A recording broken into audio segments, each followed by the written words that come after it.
दूल्हा घोड़ी पर ही क्यों बैठता है? महिलाएं अंतिम संस्कार में क्यों नहीं जाती हैं?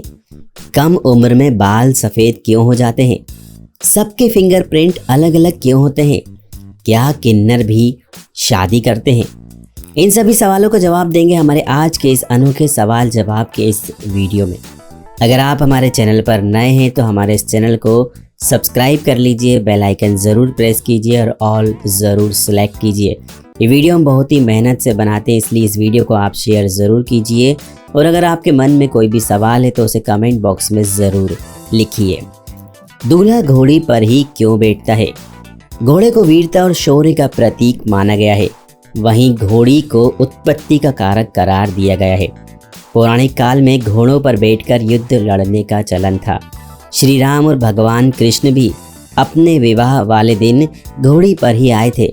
शायद यही वजह है कि दूल्हे को घोड़ी पर बैठाकर नए जीवन की शुरुआत की ओर कदम बढ़ाने की परंपरा ने अस्तित्व लिया।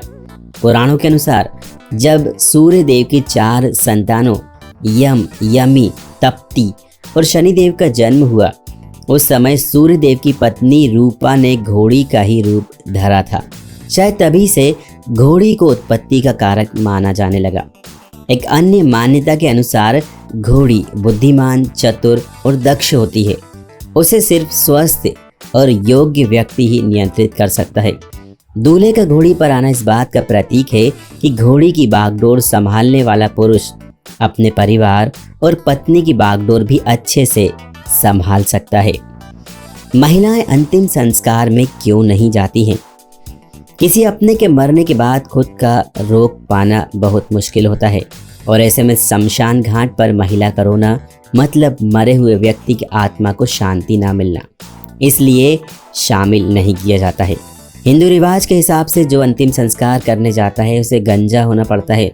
गंजापन महिलाओं और लड़कियों को नहीं सुहाता, इसलिए महिलाओं को अंतिम संस्कार में नहीं ले जाया जा सकता। वे खून खराबा, जलना या भयानक दृश्य नहीं देख सकती। महिलाएं कोमल दिल की होती हैं, इसलिए महिलाओं को अंतिम संस्कार के वक्त नहीं ले जाया जाता। घर के साफ सफाई और अन्य काम के लिए महिलाओं को घर में रोका जाता है। इसके साथ ही औरतें घर में रहकर आत्मा की शांति के लिए पूजा करती हैं। हर जगह अंतिम संस्कार के बाद घर की सफाई की जाती है, वो इसलिए कि नकारात्मक शक्ति घर में ना रह सके। कम उम्र में बाल सफ़ेद क्यों हो जाते हैं? हमारे बालों का काला रंग मेलानिन पिगमेंट की वजह से होता है। ये पिगमेंट बालों के फॉलिकल्स में पाया जाता है। बालों की जड़ों के आसपास के ऊतकों और कोशिकाओं के नीचे यह पिगमेंट पाया जाता है। इस पिगमेंट के कम होने पर बाल सफ़ेद होने लगते हैं। कम उम्र में बाल पकने या असमय बाल सफ़ेद होने के अनेक कारण हो सकते हैं। इसमें सर्वाधिक महत्वपूर्ण कुछ कारण हैं: आनुवंशिकी, धूम्रपान, प्रदूषित वातावरण में रहना, किसी प्रकार की गंभीर बीमारी, तनावग्रस्त रहना, महत्वपूर्ण विटामिन की कमी, केमिकल्स वाले शैम्पू का प्रयोग, ज़्यादा जंक फूड और अत्यधिक अल्कोहल के सेवन से इस तरह की समस्या हो सकती है। थायराइड और एनीमिया की स्थिति में भी यह समस्या हो सकती है। सबके फिंगरप्रिंट अलग अलग क्यों होते हैं? मानव के फिंगरप्रिंट और शारीरिक बनावट उसके डीएनए पर डिपेंड करती है, जो कि उसे उसके पूर्वजों के द्वारा, वंशजों के द्वारा प्राप्त होते हैं। आपको जानकर बड़ी हैरानी होगी कि मनुष्य के फिंगरप्रिंट ही नहीं बल्कि उसके जीभ के प्रिंट भी यूनिक होते हैं। मैं आपको इस बात को एक उदाहरण से समझाता हूँ। आप एक सादा कागज़ लें और उस पर भारत का नक्शा बनाइए और फिर उसे साइड में रख दें। फिर आप दूसरा पन्ना लें और उसमें भारत का नक्शा बनाएं और उसे भी साइड में रख दीजिए। आप तीसरा पन्ना लें और उसमें वैसा ही भारत का नक्शा बनाने की कोशिश करें जैसा आपने दूसरे पेज पर बनाया है और उसे साइड में रखें। फिर चौथा बना लें, फिर एक भारत का नक्शा बनाएं। आप देखेंगे कि आपके द्वारा बनाए गए चारों भारत के नक्शे में कोई ना कोई असमानता ज़रूर होगी, क्योंकि लाइनें सीधी नहीं हैं, टेढ़ी मेढ़ी हैं। इस प्रकार से यदि आप 100 या 200 भारत के नक्शे भी बनाएंगे तो उनमें कोई ना कोई असमानता अवश्य होगी, चाहे वह कोई छोटी सी लकीर का टेढ़ा मेढ़ापन ही क्यों ना हो। उसी प्रकार से मनुष्य के फिंगरप्रिंट भी होते हैं। कुछ फिंगरप्रिंट एक जैसे अवश्य हो सकते हैं, परंतु वह किसी न किसी जगह पर 0.001 भिन्नता अथवा इससे अधिक भिन्नता के साथ अलग भी हो सकते हैं। कुछ फिंगरप्रिंट तो ऐसे पाए जाते हैं जिसमें एक बिंदु की ही असमानता है। उसी प्रकार से जिस प्रकार से आप कोई आकृति की प्रैक्टिस करने के बाद भी एक जैसा नहीं बना सकते, वैसे ही फिंगरप्रिंट एक समान नहीं होते, क्योंकि आप एक समान रेखा नहीं खींच रहे हैं। जिस प्रकार से आप कोई आकृति प्रैक्टिस करने के बाद भी एक जैसे नहीं बना सकते, क्योंकि आप एक समान रेखा नहीं खींच सकते, और ना ही यह इंजीनियरिंग ड्राइंग के जैसे होती है और हर चीज़ और हर दूरी नपी तुली हो। यह रैंडमली निर्मित होती है। क्या किन्नर भी शादी करते हैं? किन्नरों के बारे में तो आपने ज़रूर सुना होगा कि ये ना तो पुरुष होते और ना ही स्त्री, इसलिए यह विवाह नहीं करते। ऐसे में आपको यह बात जानकर हैरानी होगी कि किन्नर भी शादी करते हैं, और वो भी सिर्फ एक रात के लिए। चौंका देने वाली बात तो यह है कि ये कोई दूसरे किन्नर से नहीं बल्कि उनके भगवान से शादी कर लेते हैं। किन्नरों के भगवान की बात करें तो ये कोई सामान्य व्यक्ति नहीं है।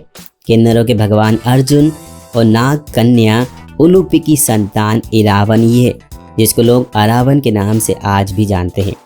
किन्नरों की शादी देखने के लिए आपको तमिलनाडु के एक गांव जिसका नाम है कुवगाम, आपको यहाँ पर आना होगा। यहाँ पर हर साल तमिल नववर्ष की पहली पूर्णिमा के दिन हजारों किन्नर विवाह करते हैं, और यह त्यौहार करीब 18 दिनों तक चलता है। इसमें 17वें दिन किन्नरों की शादी होती है और किन्नरों को पुरोहित मंगलसूत्र पहनाते हैं। विवाह के अगले दिन से ही इरावन की मूर्ति को पूरे शहर में घुमाया जाता है और बाद में इसको तोड़ दिया जाता है।